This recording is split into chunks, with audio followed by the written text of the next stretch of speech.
जय श्री श्री गुरु गौरांग गंधर्विका गिरिधारी जीव की जय। भक्ति विघ्न विनाशनकारी भगवान सिंहदेव की जय। श्रीमद् भगवत गीता द्वितीय अध्याय सांख्य योग श्लोक संख्या 59।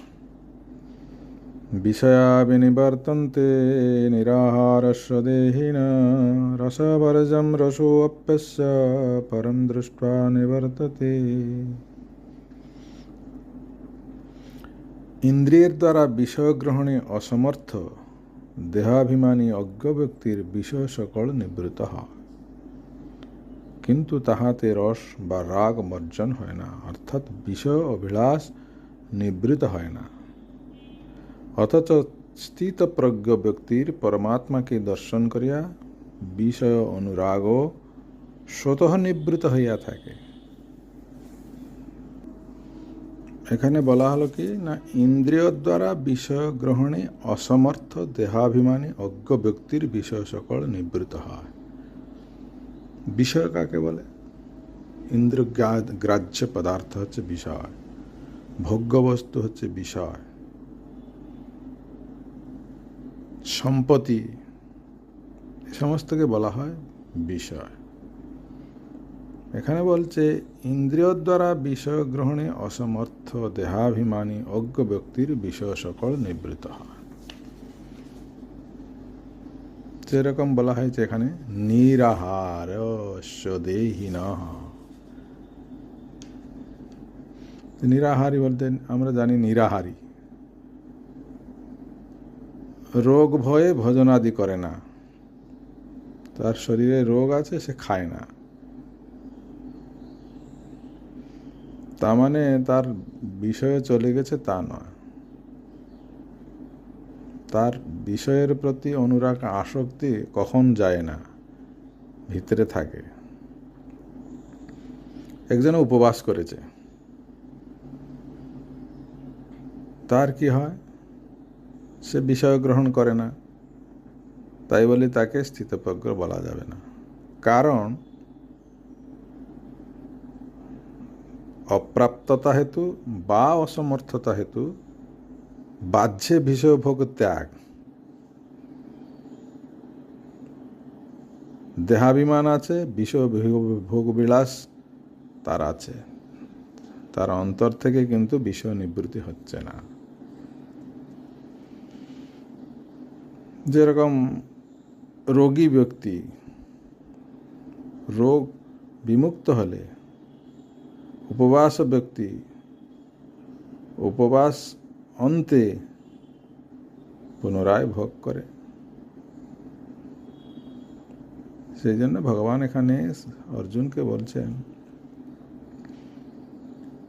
বিষয়ানুরাগ পরতত্ত্ব শ্রী ভগবানের প্রতি চিত্ত আসক্ত না হলে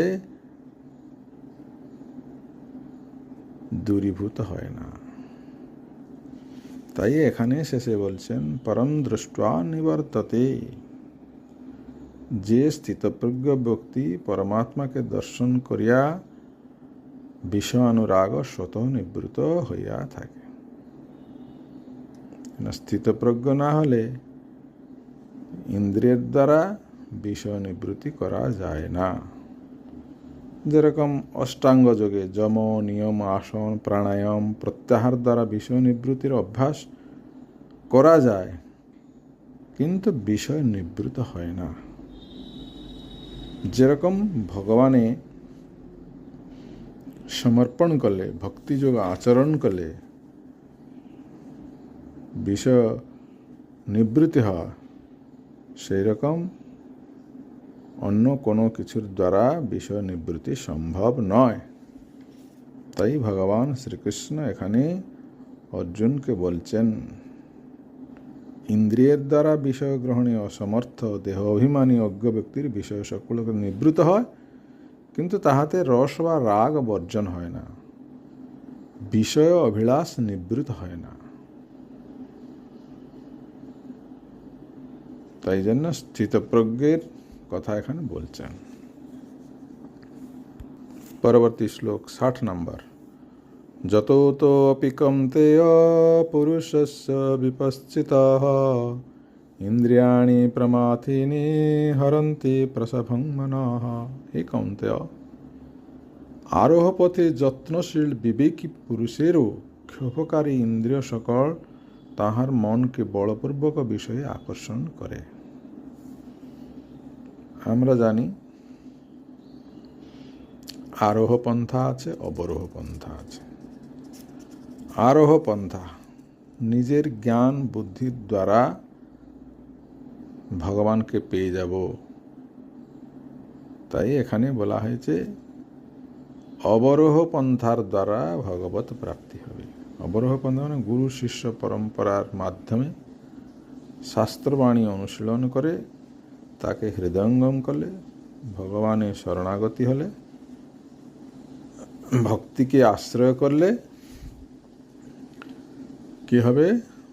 শ্লোকে কি বললাম? পরম দৃষ্টা নিবর্ততে। ভগবানের ভক্তির দ্বারাই ইন্দ্রিয় জয় সহসাধ্য হয়। পরম দৃষ্টা নিবর্ততে, ভগবানের ভক্তির দ্বারা ইন্দ্রিয়কে জয় করা যায়। অষ্টাঙ্গ যোগের দ্বারাও জয় করা যায় না, বিষয়কেও ত্যাগ করা যায় না। সেই জন্য এখানে ভগবানের ভক্তি করতে বলছেন। যেরকম আমরা ইন্দ্রিয়কে, বলবান ইন্দ্রিয়কে কি করে নষ্ট করা যাবে, বলবান ইন্দ্রিয় কি করে নিজের ইচ্ছায় না চলতে পারে, তাই জন্য দুর্বার ইন্দ্রিয় করে বিষয় গ্রহণ, দারু প্রকৃতি হরে মুনিরপি মান। এই জন্য ইন্দ্রিয়গুলোকে সংযম রাখার জন্য ভগবানে নিজেকে সমর্পণ করতে হবে। পরবর্তী শ্লোক 61 নম্বর। তানি সর্বাণি সংযম্যম যুক্ত আসিত মৎপরঃ বসে হি যস্তেন্দ্রিয়াণি তস্য প্রজ্ঞা প্রতিষ্ঠিতা। হে অর্জুন, যে সেই হেতু মৎপরায়ণ ভক্তি যোগী যুক্ত বৈরাগ্য আশ্রয়ে ইন্দ্রিয়গণকে সংযমপূর্বক মদাশ্রিত হইয়া অবস্থান করিবেন। যেহেতু যাহার ইন্দ্রিয়গণ বশীভূত তাহারই প্রজ্ঞা প্রতিষ্ঠিতা, অর্থাৎ তিনি স্থিতপ্রজ্ঞ। এখানে একটা কথা মনে রাখতে হবে, যুক্ত বৈরাগ্য আশ্রয়ে ইন্দ্রিয়গণকে সংযমপূর্বক। বানরের মতো বৈরাগ্য করতে এখানে বলেনি। মতপরায়ণ হয়ে ভক্তিযোগী যুক্ত বৈরাগ্য, যেটুকু প্রয়োজন সেটুকু গ্রহণ করতে বলেছেন। সেই জন্য মদাশ্রিত হইয়া অবস্থান করিবেন। ভগবানের আশ্রিত হয় থাকতে হবে। তাকে কি কহা হয়? তা যেহেতু যাহার ইন্দ্রিয়গণ বশীভূত, যে সমস্ত ইন্দ্রিয়গণকে বশীভূত করতে পেরেছে তাহারই প্রজ্ঞা প্রতিষ্ঠিতা, অর্থাৎ তাতে তিনি স্থিতপ্রজ্ঞ। এই জন্য ইন্দ্রিয়কে সংযম করতে হলে শ্রী ভগবানের কথা শ্রবণ করতে হবে। সেই জন্য ভগবানের ভক্তকে কখন সংসারের কোনো বিপদ স্পর্শ করতে পারে না। তাই বলছেন ভক্তির দ্বারাই সহজ ও স্বাভাবিক উপায়ে ইন্দ্রিয় জয় হইয়া থাকে। হৃষিকেশে হৃষিকাণি যস্য স্থৈর্য গতান্হ। এই জন্য ভগবান বলছেন মৎপরায়ণ হয়ে শুদ্ধা ভক্তি বলে যুক্ত বৈরাগ্য আশ্রয়ে ইন্দ্রিয় সমূহকে বশীভূত করিয়া শ্রী ভগবানের সেবায় নিযুক্ত করিতে হইবে। এটা হচ্ছে স্থিতপ্রজ্ঞ ব্যক্তির কাজ।